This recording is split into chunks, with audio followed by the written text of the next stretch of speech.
everybody. Here we are, 6.3, domain and range. First, a couple of definitions. So domain is all possible values for the independent variable, usually x, let's say, and let me make this a little bit bigger for you. So all of the things that x can be, basically. And here, maybe if I just copy this, can I do that? The range is going to be all possible values for the dependent variable y. So we're just trying to determine what is the range, and if you did the pet house project with me in grade 9, often we were restricting the domain and range to make our line kind of longer or shorter. So we're determining what are all the possible values for our x's and what are all the possible values for our y's. And often we talk in terms of real numbers. So what is a real number? And yes, I mean, its counterpart is the imaginary number, but a real number is all numbers, including, let's say, integers, let's say rational numbers. That's numbers that can be written as a ratio of two numbers or as a fraction, and irrational numbers. All of the numbers we're dealing with in Math 10 are real numbers. So this might seem a little irrelevant, but here we are. And integers are our positive and negative counting numbers. Whole numbers are positive counting numbers. And so, yes, basically not imaginary numbers, or not, something like the square root of negative 25, not something like that. Okay, I'm going to erase that. So let's start kind of playing around with it. Let's start finding the domain and range. You'll notice maybe that I had this domain and range as my words of the day the last couple of weeks, but I don't know if you noticed. So let's read a little bit of this part that I put here from the textbook, and we're going to need to be able to figure out and express a domain and range in words. We're going to need to be able to express it as a number line. We'll need to be able to express it as interval notation and as set notation. And actually, there's another way. We'll need to be able to show it as a list as well. Let me write that down. I don't want this highlight very well. We'll need to be able to show it as well as a list.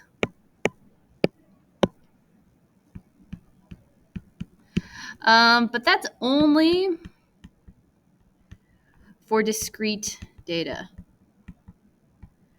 And we'll see that kind of play out in our last question. So here we have a line. It exists on the x and y axis.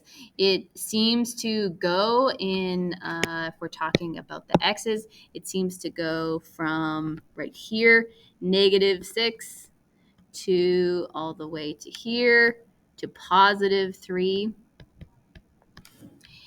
And you'll notice right here we have a colored in dot. That means it includes. And here we have a not colored in dot, which means does not include. And you might remember that from Math 9 in our inequalities. So here's how we would describe this domain in words. So this is all real numbers between -6 and +3. It includes -6, but does not include +3. Here they express this on a number line. This shows that it includes -6 and goes to 3, but does not include it. You might be able to see there's a not kind of colored in circle right there. As interval notation, here you have the lower value on the left, the upper value on the right, and you'll notice two sets of brackets. You notice this square bracket and this round one. And the round one means does not reach. And the square bracket means that it reaches.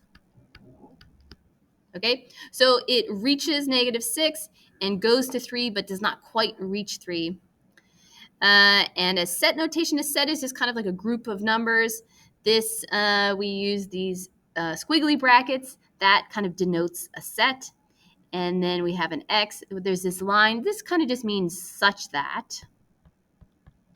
So the X values are such that they are greater than or equal to -6 and less than 3, but not equal to 3. And this right here shows that X includes all real numbers. This E is a Greek letter. It's called epsilon, and it means is an element of. So we're saying that X is an element of all real numbers. Well, and I should tell you, the other math teachers say, often they tell the kids, you're not going to like this, but here we are. And really kind of what's the most important thing that they really want you to know and focus on when you're getting into later grades is to be able to do this part in between. Having the, X is such that, and including that it's an element of is important, but this is the kind of main idea that they really want you to get. And for the same is true of range, but now we're talking about all of our y values. So instead of talking about those x's, we are now talking about these values right here. Goes from -4, but does not include it, and goes all the way up to, looks like +5, and does include it. So all real numbers between -4 and 5, not including -4, but including 5. Here we have it on a number line. We got our -4 at the bottom, a not colored in circle to show that it doesn't include, it approaches -4 but doesn't include it, though it does include 5. Here's our interval notation. We have a round bracket to show that it does not reach -4, and a square bracket to show that it does reach +5. And our set notation is y such that it is greater than -4 and less than or equal to 5, and that y is an element of all real numbers. Okay, a lot of description in the beginning. Let's play around with it a little bit. So describe the set of numbers indicated by each number line using interval and set notation. So we're going to be using this one right here and this one right here. So let's start with our interval notation. Let's kind of look what's going on. Looks like we have, I'm going to use domain for this. So I'm going to claim these are x values. And so let's see, we have our lower end, -4, does not reach the -4. We have a not colored in circle. So I'm using this maybe I'll write this down. This bracket equals does not reach. And this square bracket equals, let's say maybe includes, is that a better word? So this one does not reach -4, and it includes 3. Okay.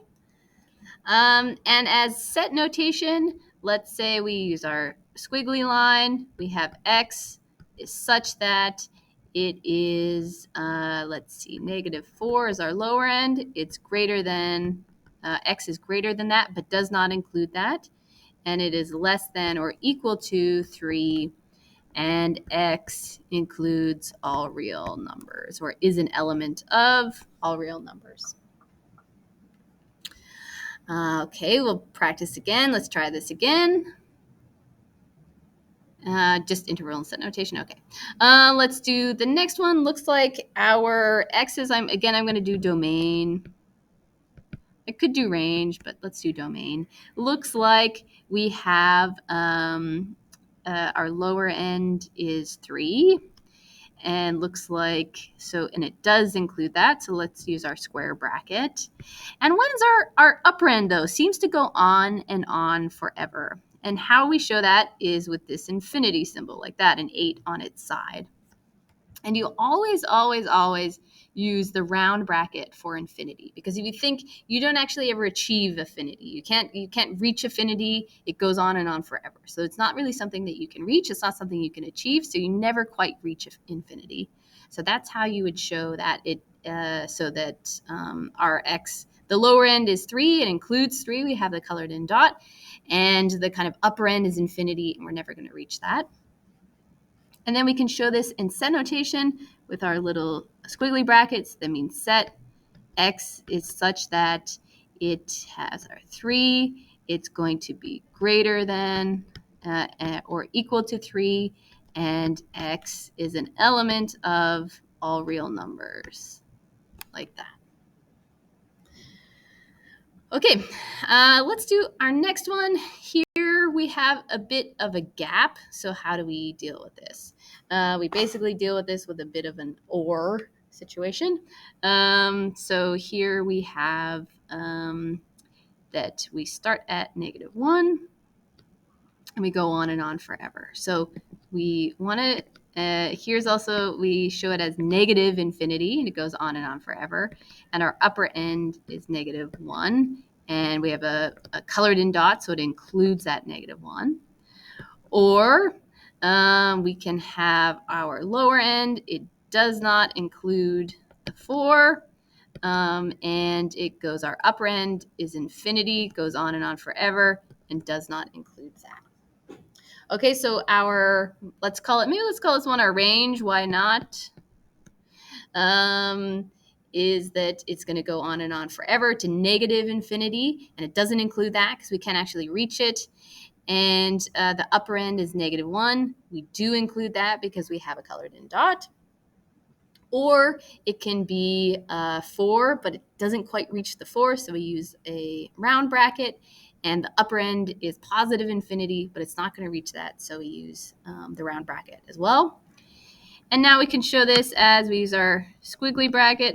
Y is such that y is less than or equal to -1, or y is, let's say, greater than 4, and y is an element of all real numbers.